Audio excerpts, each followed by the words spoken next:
uburyo nifashisha mu gufasha abarimu cyane ushingiye ku manota aba yaravuye mu isuzuma ry'Ikinyarwanda buri gihembwe.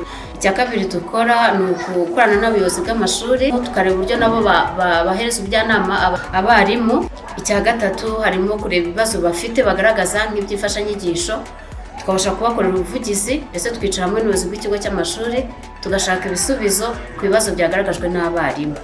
Ibyo ngibyo biradufasha rero ku buryo tubafasha no gukurikirana uko amahugurwa akorerwa ku ishuri akorwa, naho tukayitabira. Iyo tuyitabiriye rero bibaha imbaraga cyane zo kumva ko turi kumwe nabo, bakumva ko tutari bari kure ahubwo turi kubafasha kugira ngo batere imbere mu myigishirize no kuzamurira Ikinyarwanda. Icya mbere ni uko babanza kureba ikibazo gihari, bagatandukanya kujya guhereza ubufasha umwarimu kugira ngo azamure imyigishirize ye, agatandukanya no kuba yagiye kumukorera inspection cyangwa se igenzura ku buryo abitandukanya neza.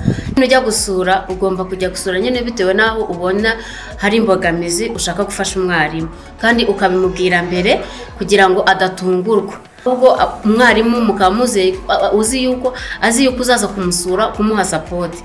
Rero icyo ngicyo kizatuma umwarimu yumva ko uje kumugira inama kuko waba uje kumuha amanota no kureba ibitakwa neza. Hanyuma mu byo ugomba gukora mu bujyanama cyangwa se mu ngamba mugomba gufata, agomba kuzigiramo uruhare.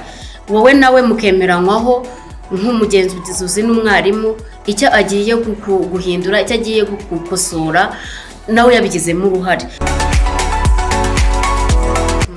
Dufite akazi kenshi, ariko by'umwihariko hari igihe ibyo uba wapanze bitagerwaho nk'uko bikwiriye bitewe n'izindi gahunda ziba zihari zihutirwa kandi zigushaka. Ahangaha navuga wenda nk'uko hari igihe uba wapanze gahunda yo kujya gusura ibigo by'amashuri, hagahita haza inama zitandukanye utari witeze.